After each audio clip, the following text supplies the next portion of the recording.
Hello everyone, and welcome to our live match reaction show on Football Talk Podcast. My name is Ozzy, and I'm your host for this evening.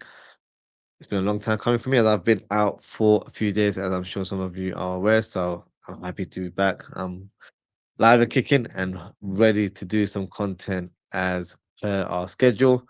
So today, slightly later than planned, but we'll be doing the match reaction of our game that took place on Saturday, where Liverpool drew 1-1 to Burnley. Plus, we'll speak about some of the transfer rumors, news, and updates that have been circulating the last 24 to 48 hours. So we'll speak about that later in the show. So let's start with the main section of Liverpool versus Burnley. Now, let's cut to the chase. This was another terrible performance from the Reds. To take the lead and then drop points again at Anfield, for me, it's simply not acceptable. Fans will say, oh, we're unbeaten in 12 games. That's correct. But in those last 12 games, we've drawn a large parts of those matches. So context needs to be put in those type of statements. Liverpool created chances in the first half, and we were given a golden opportunity to take the lead from the spot kick, as Gakpo was fouled by Florentino Luis inside the penalty box. If you ask me, I think that was a soft penalty, but hey, we'll take anything that's gifted to us. Szoboszlai steps up, but unfortunately smashes the ball onto the crossbar. Now he's normally very calm and composed in those moments. I think in that instance he tried to go for a spectacular finish, but it ended up being costly. But then my client, Florian Wirtz, gave Liverpool the lead with a fantastic shot that rattles the net. That's the player I've been talking lyrical about all season, and finally, every football fan is seeing it now. Even the doubters have gone quiet. I'm hearing crickets. But after this goal, this was the time to go strong and attack Burnley on the front foot, because usually these type of teams they would go defense first. But we took the foot off the gas, like we have done many occasions this season, and we allowed the opposition to get back into the game. And Marcus Edwards gets the valuable equalizer for Burnley with a lethal finish into the bottom corner. So overall, I'm not going to sugarcoat this at all. That was a terrible result. And there's no way any Liverpool fan can say that was acceptable. My stance has not changed on the coach. He needs to leave as soon as possible. But we have to face reality. I don't think he will be dismissed anytime soon. James Pearce confirmed that he was getting the backing from FSG. So that means that he won't be going until at least the end of the season. But let's face it, if he survives so far, where we've been absolutely dreadful to our own standards, it's quite evident that he'll make it until end of the season. Whether anyone likes that or not, I think it goes without saying that that's how it's going to pan out, regardless of how we feel as fans. Not many positives to take from this performance or this game in general, but there were some decent and standout performances in my eyes. I thought Kirkes was really, really good. I thought from a defensive point of view, he was solid and really contributing from an attacking point of view. So he had probably one of his best games in the Liverpool shirt. But he's getting stronger, stronger, and I feel like he's only going to improve as the games go on. Also, good to see Rio and Gomawa on the pitch, and he was able to show glimpses of his talent, where he was a direct outlet on the wings, and we need that type of player in our lineup. We've got Cody Gakpo, who starts on the left hand side predominantly um, in slots teams. Before he was inactive, and I've probably said this in the past, but I'll just say off the record, that left wing position needs to be addressed in the near future. For me, he's simply not good enough to be our first choice left winger, and that's something that needs to be looked into as time goes on. But before I move on to the next topic, there has been a photo circulating online in the last day or so that I'm sure many of you have seen on social media, and it is an image of Xabi Alonso being spotted in Liverpool. Now, I don't know the authenticity of this image, if it is Alonso or if it's a lookalike, um, or if it is Alonso, is it a recent picture or is it something that has been taken from the past? Whatever the case, I'm going to fall for the illusion that this is real and this is current and that the Spaniard is taking some time off before he decides what his next move is. And I'm praying that he finally returns home and becomes Liverpool coach once and for all. Now, moving on, this transfer news became official today. And that is Marc Guehi has officially signed for Man City for £20 million, and he will be earning around 300k per week at Man City. It makes him the third highest paid player in the squad behind Erling Haaland and Bernardo Silva. So my thoughts on this transfer being concluded from a Man City point of view, I think this is a great signing. They've got a few injuries in their squad. I think the likes of Gvardiol and Diaz are out for the foreseeable future. So they've brought in a player with great experience at club and international level. Tactically, he can play on either side of the defense, whether it's a back three or a back four. Technically, very good as he's a ball playing defender, which will suit the style of Pep Guardiola's way of playing football. The transfer fee is only 20 million, which is daylight robbery. Now, the big statement from this move is, of course, his salary, where he'll be earning 300k a week. Not only Liverpool, but I don't think many teams would have been able to match that offer. So City got one ahead of all the rival teams in order to get Gay's signature. So, in my opinion, City have signed a top quality defender. And I'm going to go as far as to say this. I think Marc Guehi alongside Semenyo will go on to help Man City win the Premier League title this season. So, yes, Arsenal fans, I think you'll bottle the league and City will overtake you to become champions. But this is a Liverpool channel. So, we're going to speak from a Liverpool point of view in regards to Marc Guehi joining Man City. I think we've messed up big time. Now, we had the opportunity to sign a winger like Semenyo, who is a player that I've raved about quite a bit this season. He is multifunctional, and I think he would have really helped Liverpool in terms of bringing quality to our front line. We also had the chance to sign Marc Guehi last summer, but we tried to be too smart and bid on the last day, which was a gamble that didn't pay off. So who's to blame for that? There's only one person that comes to my mind, and that's Richard Hughes. Now, I gave him a lot of praise in the summer. Now I'm going back to being a heel and tell you how much of a terrible job he's done, because Semenyo should have been a routine signing. Richard Hughes and Semenyo have history, as he was the sporting director that recruited the player to join Bournemouth. So that should have been a piece of cake to get that done over the line.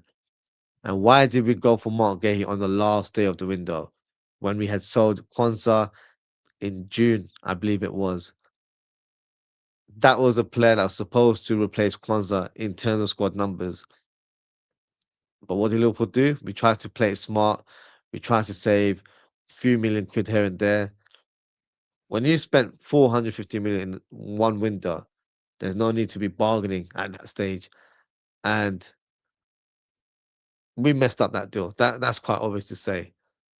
But after the window, if they thought that Liverpool would get a free hit and sign the player on a free transfer, well, they were delusional, because the interest would have just generated even further, not just in this country, but across Europe as well.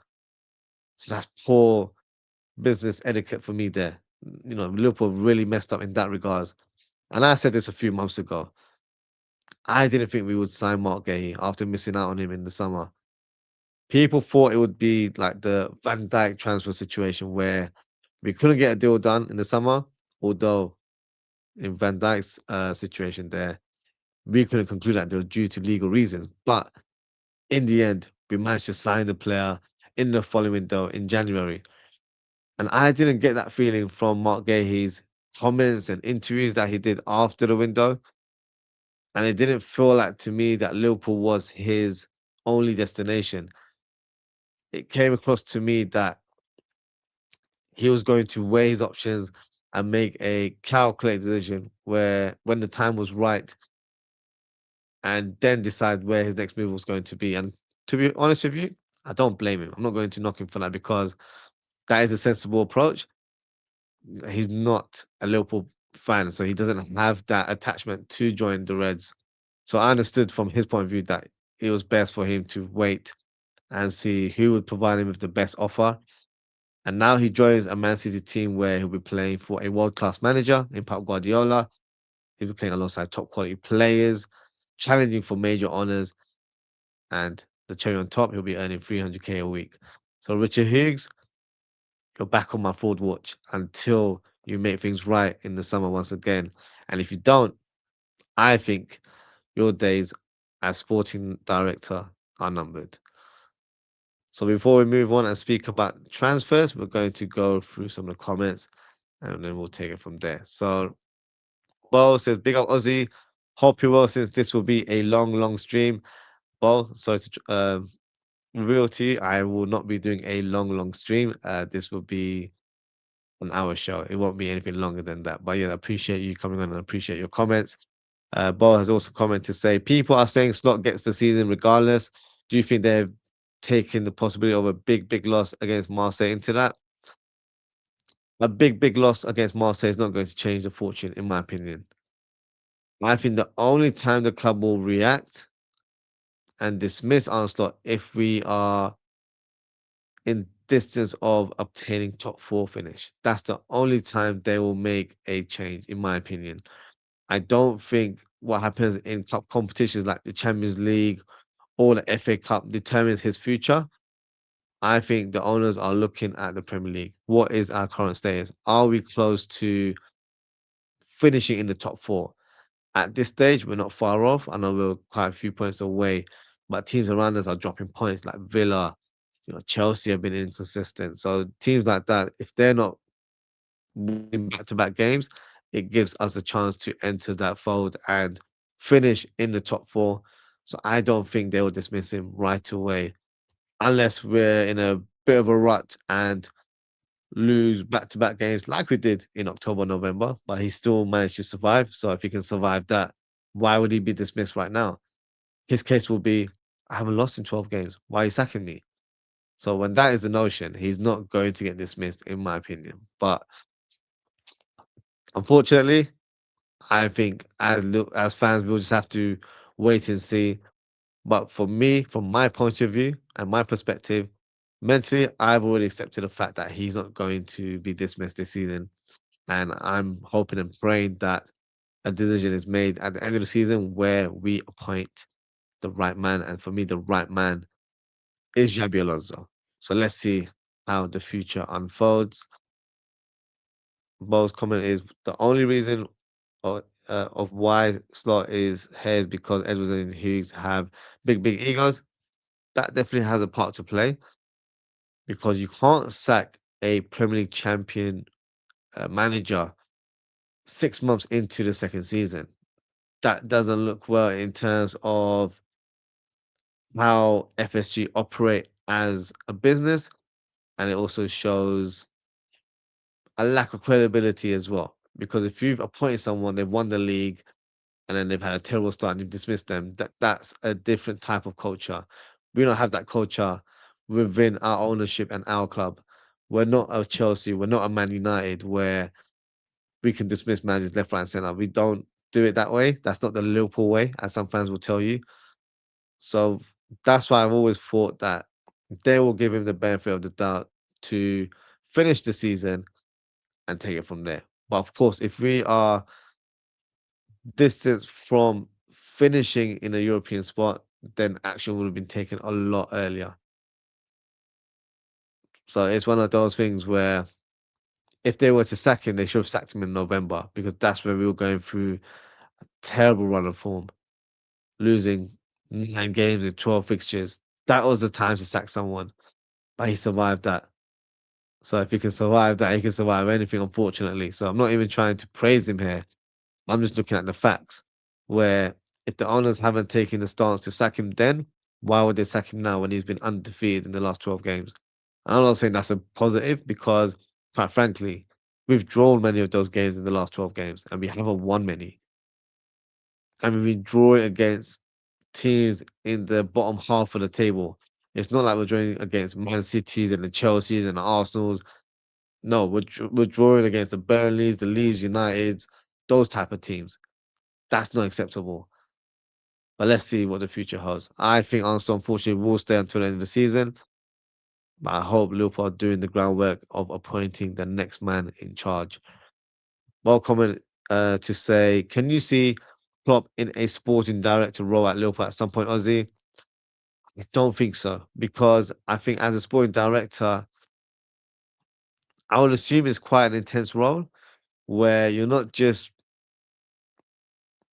presenting a blueprint for the youth academy and that sort of junior setup. You're doing the whole spectrum. You're doing the youth setup into the reserves and then the first team. So you're pretty much mapping out the blueprint of how the club should operate in terms of recruiting players and playing a certain style of play that fits the philosophy of the sporting director or the general vision at the club. So that's a bit more of a hands-on role where you have to be involved day to day. And of course, there's an aspect of negotiating deals and all that sort of stuff. So I don't think that's something that Jurgen Klopp would want to take on board. His current role, I believe he's the head of global soccer for Red Bull. So he's more of a advisor or a consultant in that role where he gives his expertise in terms of coaching and recruitment and all that sort of stuff. So it's not a highly pressured role, but you've got a man that has the expertise, the experience to give the perfect advice for a business group. So that's why he's got a role at Red Bull. I don't see him being a future sporting director at Liverpool. But, you know, surprising things have happened in other clubs. You never know. By my opinion, I don't think that would ever occur. Bo's other comment is hopefully Hughes and Edwards don't get their contract renewed. Your thoughts, Ozzy? I believe they have 18 months remaining in their contract. So no, I don't think we are in any rush to give them contract extensions. And quite frankly, I don't think they deserve it either. So no, that there shouldn't be any emphasis of getting that done anytime soon. I think the focus will be to make the right appointments, or should I say, the right recruitment in the summer. And some fans will not like to hear that because some fans will think that signing players is not always the answer. In this instance, we need to sign players. We are lacking numbers in our squad. There are players that are on the verge of finishing their contracts. So the likes of Van Dijks and your Salahs, they will be in their final year. In regards to Mohamed Salah, he may not stay on until next season. He might depart this summer. So then we have to make adjustments for his role in the team as well. And we've got a long-term absentee in Leone, who's not going to be available anytime soon. We've got a player in Konate who hasn't signed a new contract. We've got a player in Andrew Robertson who has said there's been talks, but there is no conclusion in terms of their discussions for a new contract. We've got players that have been a shadow of themselves, like a McAllister, for example. Maybe he's moved on in the summer. So there's a lot of areas, in my opinion, that needs to be rectified this summer. And if I'm being honest with you guys, I think it's going to be a summer like last season where we'll end up spending a lot of money. And I feel like we'll have to add at least 6 to 7 players in the squad. Now, that's probably not what everyone wants to hear because a lot of fans criticize our summer where their opinion was that we did too much too soon. But unfortunately, we'll have to do a lot more this summer as well in order to future proof the squad in the long term because there's a lot of big players leaving or on the verge of leaving the club soon. So you have to be ahead of the queue or ahead of the curve, I should say, and get those players or get the replacement of those players earlier rather than later. So I'm sure we'll have that discussion at some point, but I do believe there's a big job ahead this coming summer. Bo's comment is just me that thinks Slot would be sacked by now if he was a signing that was made by a different sporting director and then Hughes came in. Possibly, but that sporting director might have had a different opinion on Slot as well. Because when a sporting director appoints a coach, that's their candidate. That's the person they've recruited. So if they sacked them after 6 months, it actually looks worse on them. That they were the ones that brought that manager or coach on board. So they lose a bit of credibility in terms of how they operate as a sporting director. So I don't think it makes a huge difference. Pride and ego will definitely play a part in that. So therefore, you know, Liverpool need to do the right thing now, and think from a business point of view and a footballing point of view. That Arne Slot is not the man to take us forward, in my opinion. Bo's comment is Aussie. Do you feel like the club has become more closed than before? It it was training videos. It was inside Anfield every time. There was more reactions after games. Klopp was dancing. Your thoughts, Aussie? Well, Slot and Klopp are two different individuals, so you're not going to see Arne Slot dancing. And quite frankly, I don't want to see him dancing because there's nothing to dance about in terms of our performances this season. In terms of other content, the channel's still doing different types of content. It might just be where they wanted to go with a different direction in terms of how they presented content on their YouTube channel. It might be where the players or maybe Slot had requested that there should be less behind the scenes footage from the club. So that's probably a standpoint internally rather than anything else. So I don't think they're being closed on purpose. That sort of footage is more for the fans anyway. I don't think rival fans care about Liverpool training or vlog days when you see the players coming on, from the coach into the stadiums. That's more for us. So maybe they thought that wasn't the right type of content to do. So, who knows? But I don't think that is anything to do with how our season has unfolded. But then again, you never know. Maybe we've been so terrible, they're like, what's the point of us doing that type of content now? You never know. Bo says, why the F would the club change a legend with a person who's the most opposite of himself, Ozzy? It makes no sense. Everyone knew this would happen. I don't think everyone knew that this would happen because I was unaware of Arne Slot. And I'm not going to, lie and say, yeah, I was, a visionary and I knew that Arne Slot was going to bring us the league title in the opening season. It didn't. I knew about him, but only in a very brief form where I knew what he did at final. I know his club went to the final in the Europa League and all that sort of stuff. So I had some knowledge of him, but not in depth to be like he's the one that should be Liverpool manager. And I think whenever a Liverpool manager has been appointed, you always give them the benefit of the doubt to implement their philosophy and give them the time to make things work. And that's how we do it that's how we've done it with previous coaches, and that's how we will do it with future coaches as well. So there's no difference from our point of view because as Liverpool fans, we're different to a lot of clubs. We hold our we hold the manager in high regards. So with that, they have more time, more leeway to get things implemented in terms of the way that they want their teams to play. So for me, you're talking about opposite in terms of personality, but tell me another manager that's like a Jurgen Klopp. I wouldn't want the club to find a carbon copy of Jurgen Klopp because that's not the real deal.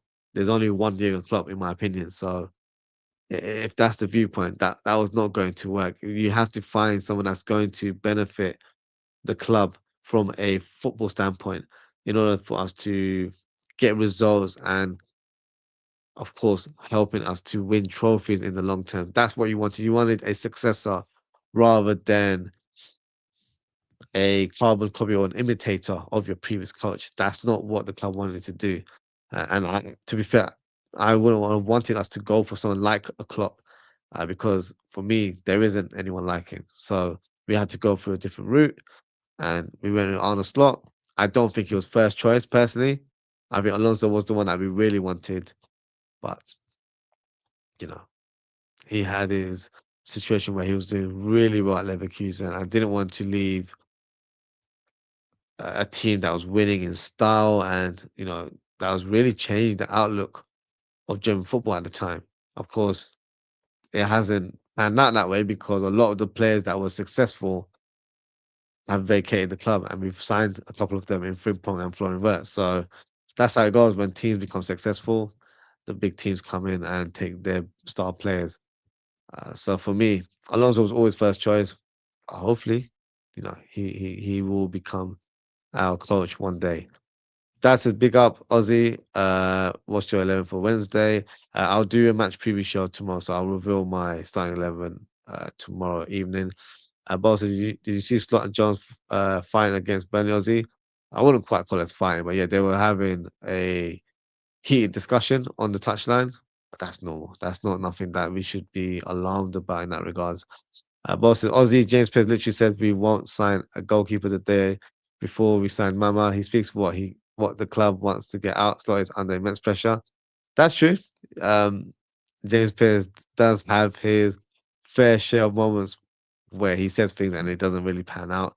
I don't think Slot isn't under any pressure. My sort of viewpoint is that as long as Liverpool are close to top four, he'll remain.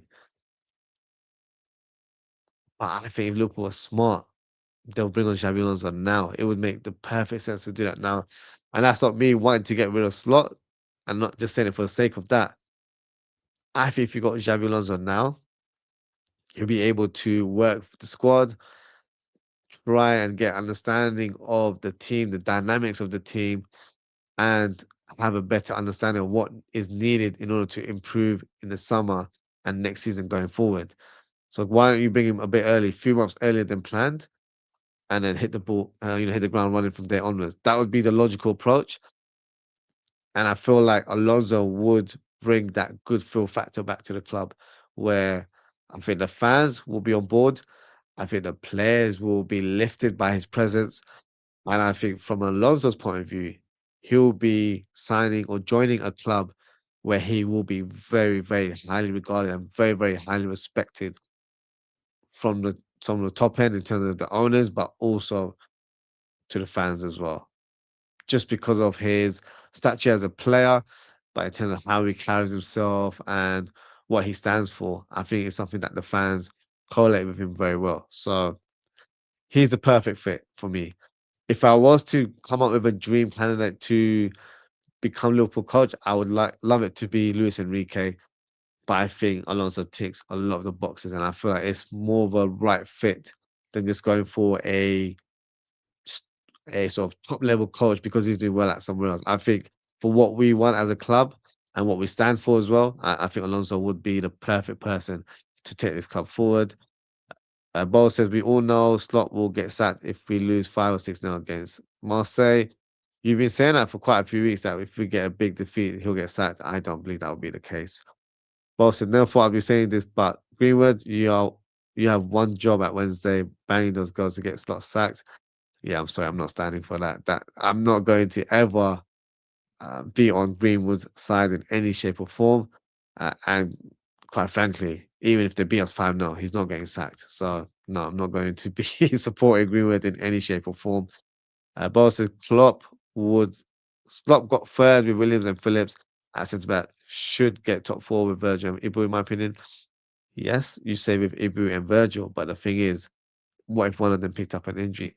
Touch wood, that doesn't happen. But what if we do get an injury? Ibu has his fair share of injuries in the past. We've got Joe Gomez as backup, and we all already know his track record. So that's the concern. That's why I've said it many times. We need to add another defender in this window. Now, I'm not saying get Van Dijk's successor because I feel like that's going to be a high profile player, but sign another defender. Maybe that defender ends up being Konate's replacement this summer because, quite frankly, I don't think Konate will stay at the club beyond this season. So Liverpool need to do something because right now, if we were to lose either defender, we're in the mud. It's as simple as that. United and Chelsea will get top four. I disagree. I don't think United will. I think Chelsea. I don't know. Chelsea's a bit of a hard one to predict. I think I think we'll get top four, and I think it'll be Man City who wins the league, Arsenal, Villa, and then Liverpool. That would be my top four as it stands. But also Leicester did it with Ranieri. I think, yeah, they won the league, but we all know that was a once in a lifetime type of season where the underdog really came on top because no one had Leicester winning the Premier League. A lot of fans weren't even expecting them to survive in terms of Premier League status there. So that was just a one off. So I wouldn't really use that as a comparison there. But also losing to Marseille, Newcastle City, and Karabakh, you still think he's still there, Ozzy? I don't. I think he's got their backing. I really do. So if we're losing 4 or 5 games there, then it might change the stance. But like I mentioned earlier in the show, he lost 9 games in 12 fixtures. So if someone's survived that, what makes you think that losing 5 more games in a row will give him that sack or in the end? I don't think it's gonna happen. I'm not saying that's what I want. Like I feel like I've voiced it so much, I'm getting a bit bored of repeating myself. I don't want Slot at the club. I want to dismiss right now because I know Xabi Alonso is literally right there. I said this before Alonso got sacked because Alonso is the one that I've wanted for the last 2 years. That's the manager I wanted to succeed from Jurgen Klopp. And right now we're in an opportunity where we could get him on board. Today, I'm even seeing rumors that Tottenham want to try and get Xabi Alonso as their manager. Of course, that's never going to happen. But my point is, there will be interest in Xabi Alonso. So if we sack Slot or not, that remains to be seen. But the club needs to be talking to Alonso behind the scenes and get things wrapped up. That might not be an ethical approach, but let's be honest, that's how it works in football. Not everything is done ethically or done by the book where you go to the club. To be fair, he's a free agent, so we can speak to him anyway. But from Stock's point of view, he might not see that as ethical that we're speaking to other coaches to replace him. But at this point, I could not care less. So for me, I just hope they're in discussions. And if it is where we lose 5 games and we get him, I'm on board. But if he's survived 9 defeats in 12, what makes you say he's going to survive that kind of run of games and continue uh, to go on and coach the team? I think he will, to be fair. So let's see. I thought we should have had a second goal when Hugo missed a chance on goal second half last minute. Yeah. Have Slot ever taken criticism himself, Ozzy? Uh, he's one of those coaches, but I don't think he would criticize himself in public. And if he does, it's always a criticism, but, and then there's a follow up sentence. So he never takes full blame, if that makes sense. So no, he hasn't, to be fair. That's it for me on Wednesday. Ozzy, I'm dropping Cody, put Verts on the left, Mo the right. Do you agree? It would depend on Mo's situation. I think Mo should be returning to the club. Whether he's ready to start against Marseille, I'm not too sure. I think he would be on the bench, and then he'll start in the following fixture. That would be the way I think he will be involved. But let's see. Bo says I'm holding a big party the day Stock gets sacked. Ozzy, I don't blame you. To be honest with you, I think we'll all be there. Did see a bit yourself? He says Nalo scored a screamer against Arsenal 7-0. I saw it, to be fair. I did see the goal. Some nice finishes from Kieran Morrison.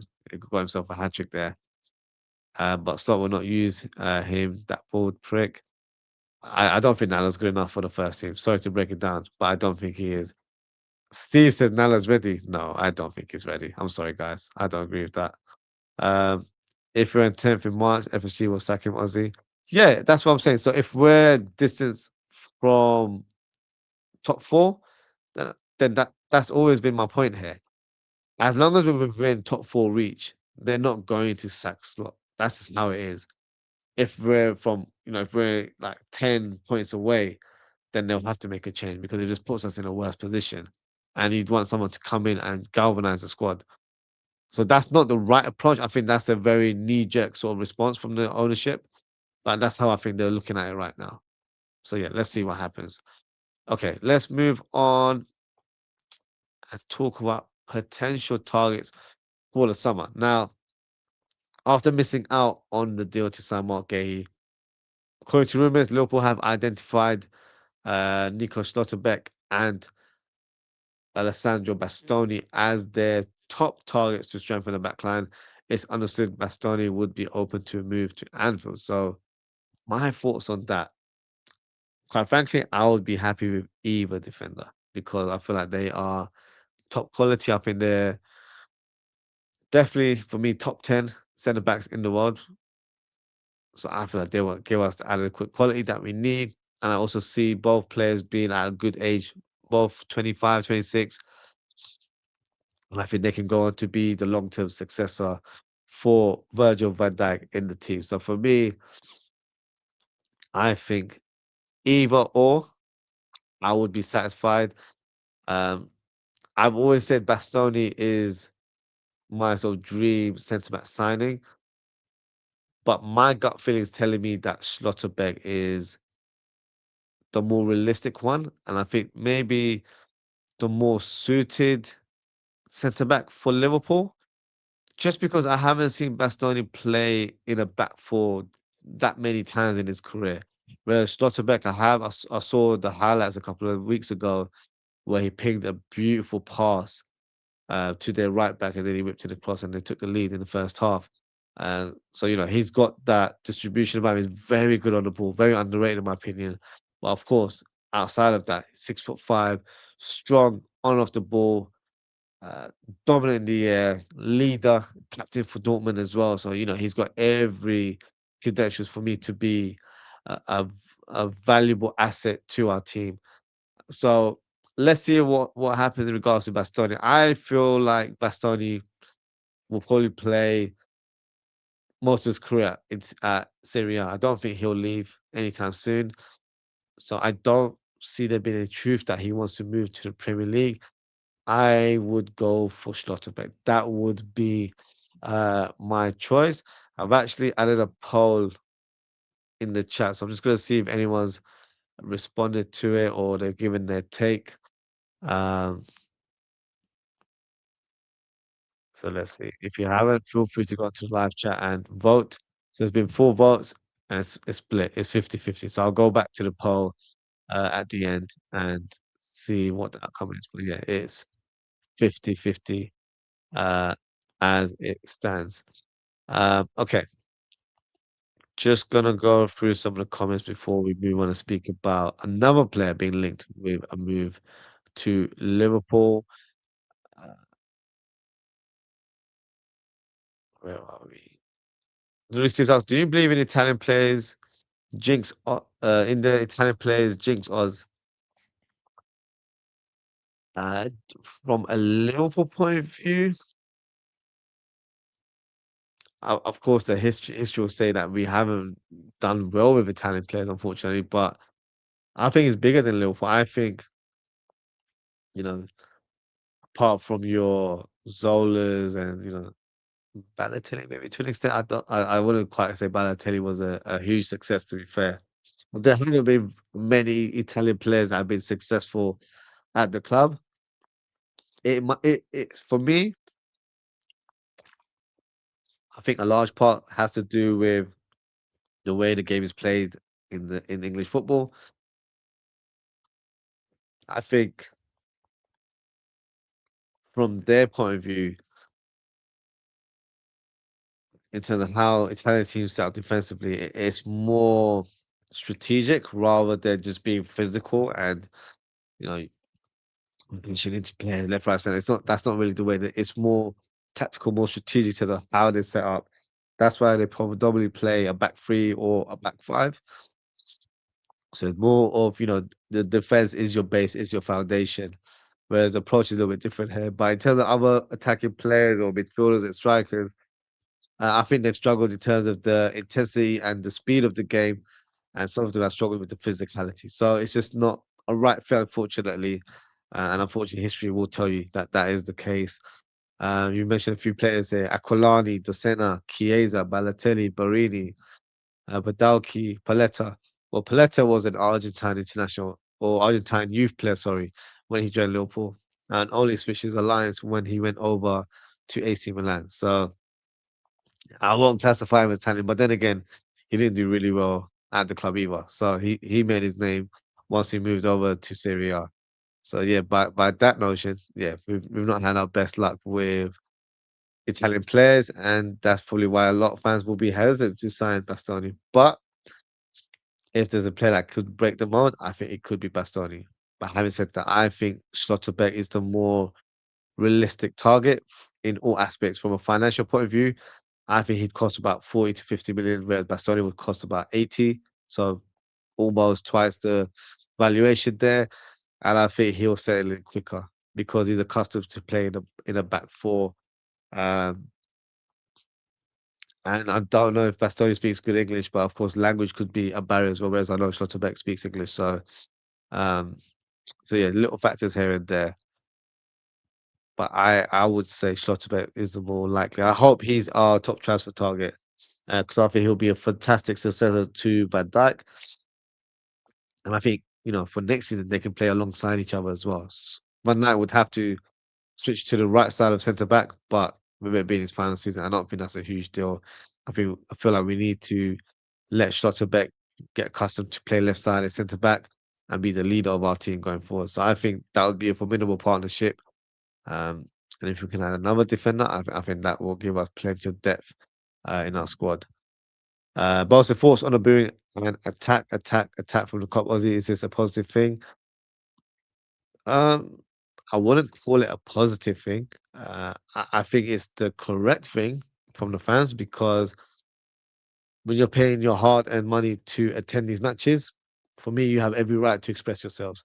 So if you're booing the coach or you're booing the team because you're not satisfied with what was presented on the pitch, you're entitled to feel like that. And I would probably go co-sign and say that was the right thing to do because the team were terrible. I don't think Slot did anyone any favors in terms of how he set the team up. So yeah, not for me. And in terms of the cop saying attack, attack, attack, that's the that's the fans trying to push the team because when we were 1-0 up, that's what Liverpool would generally do, especially teams from the past. We would attack, attack, attack.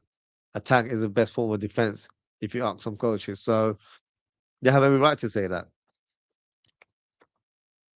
So I don't know if that should be classified as a positive thing, but I think it was the right analysis from the fans. I think they had every right to express themselves in that way.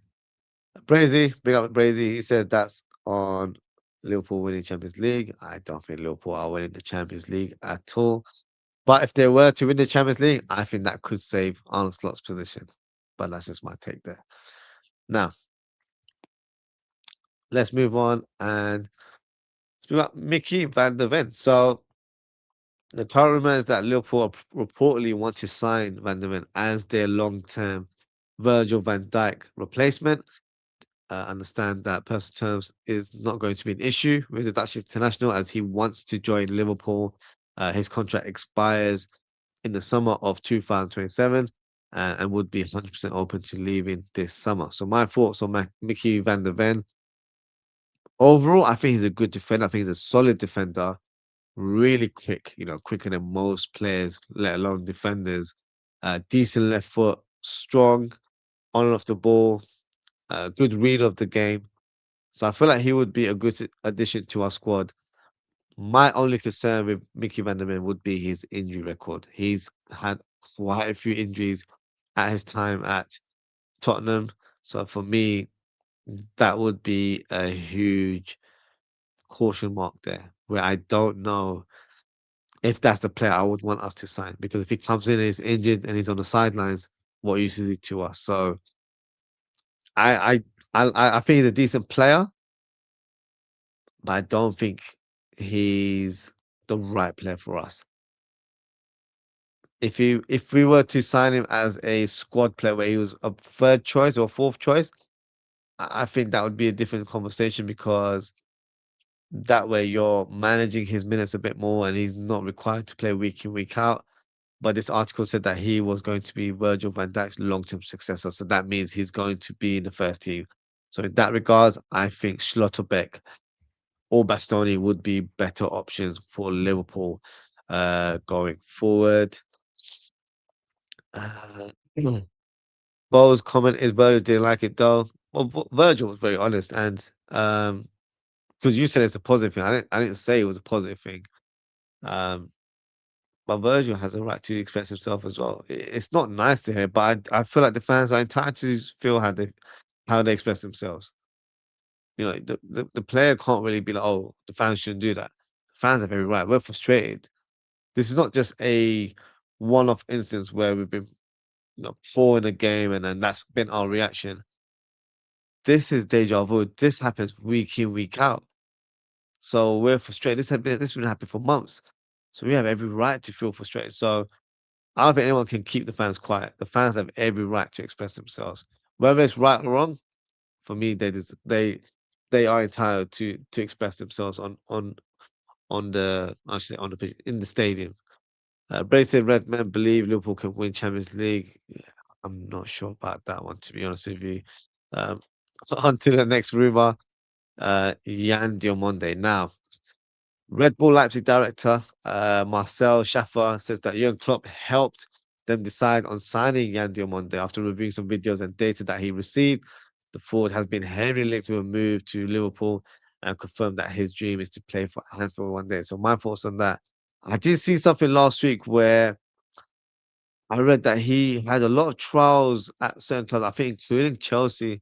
I'm not sure Liverpool were in the mix, and they all said he wasn't good enough.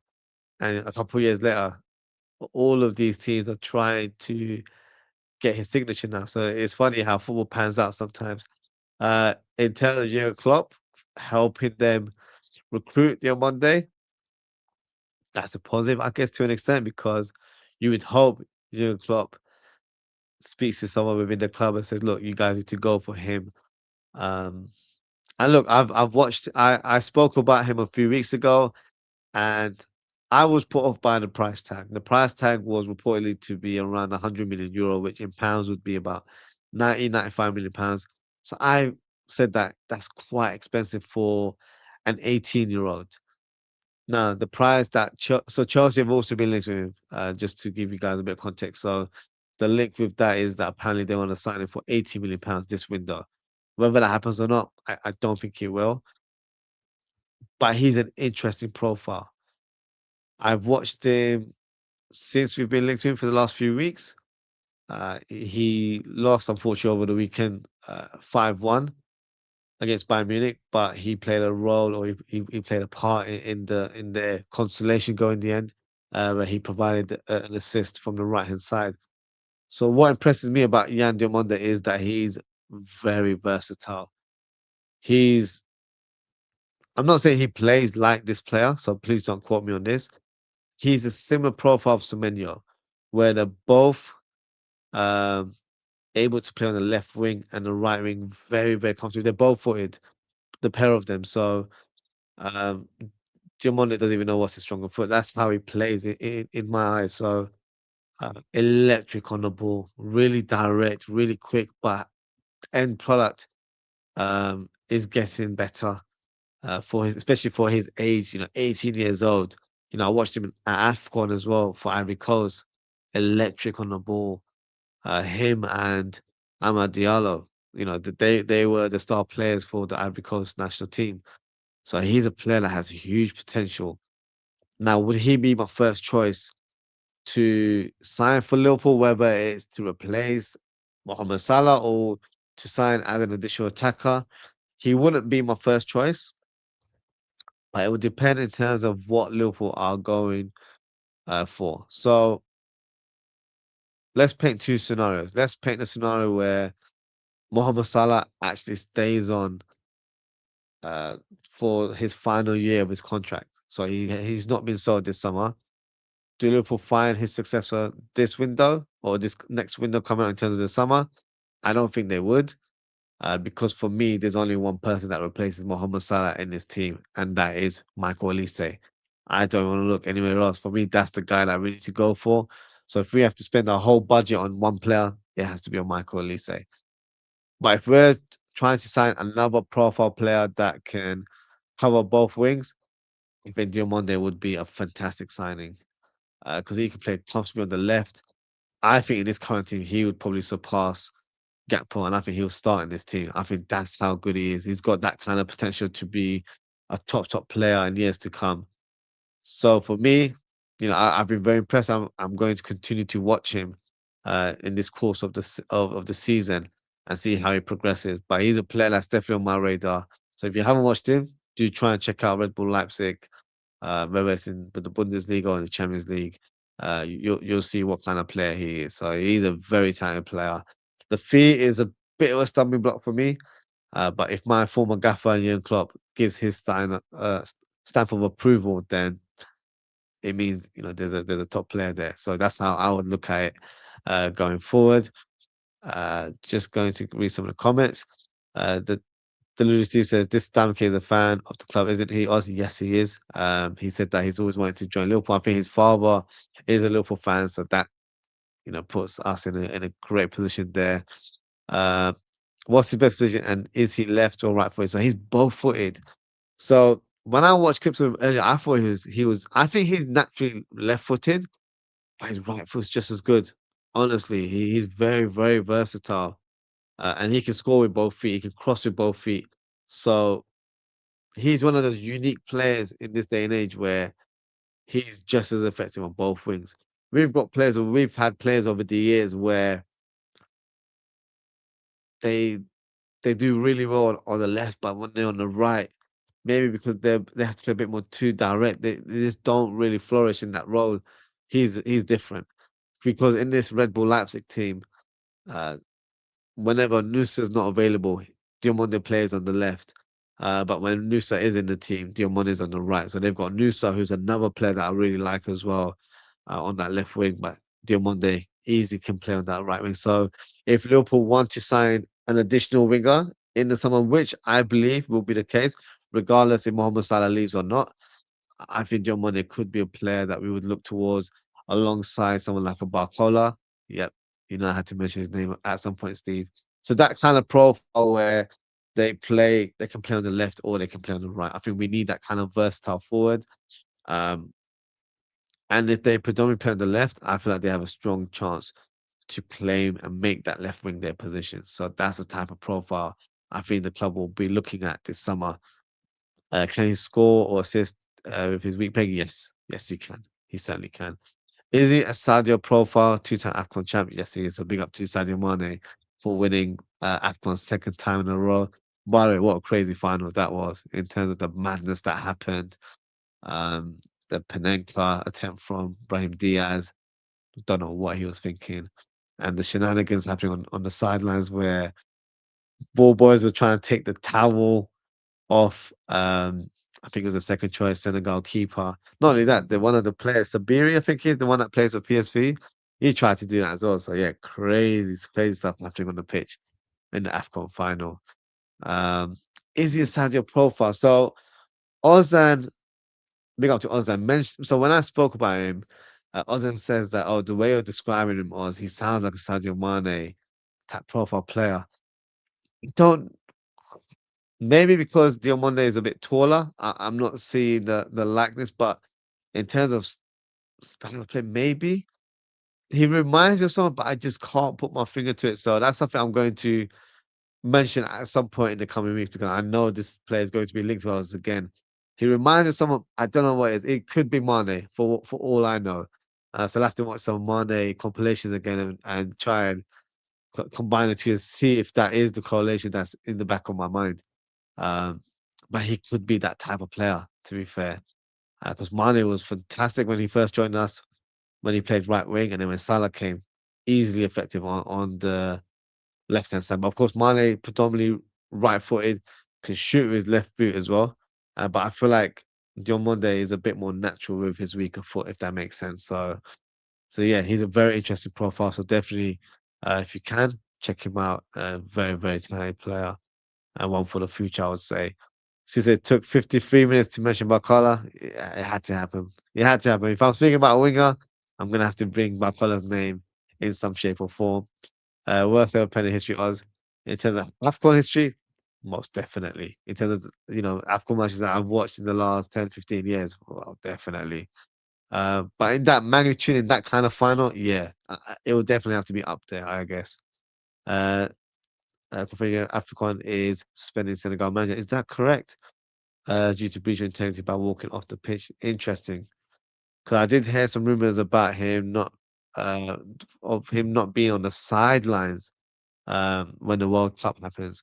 But if he's been suspended, then that's a big statement there. And look, sometimes you have to make an example of someone, especially when they've acted a certain way. So if they do that, fair play. Because yeah, the way he carried himself and tried to abandon the game, that was not because I feel like it ruined the game as well. By having that sort of stop-start moment in the fixture and making a big like hoo-ha about that incident. Um, feel like Sadio Mane was the one that got the players back onto the pitch and say, "Look, let's just continue to play." So yeah, not the right way in terms of how you should carry yourself. Of course, if something serious happened, then you have to go along with the players and stand with their stance. But this was the manager who was just frustrated by a moment or a penalty being given against him. That's not the way to carry yourself. So yeah, really, really poor. Stadio stayed on the pitch, yeah, but he went outside to try and get people back on as well. So yeah, Stadio's class. We all know that as Liverpool fans. We don't really need to speak too much about him and let his teammates like sportsmen. Yeah, he's a classy man. Let's just say it like that. Uh, I I always feel like we let him go too early, but I really really like Sadio Mane. I still do, but he was someone that yeah I loved his personality. I love the way he played on the pitch. I love the way he carried himself as well.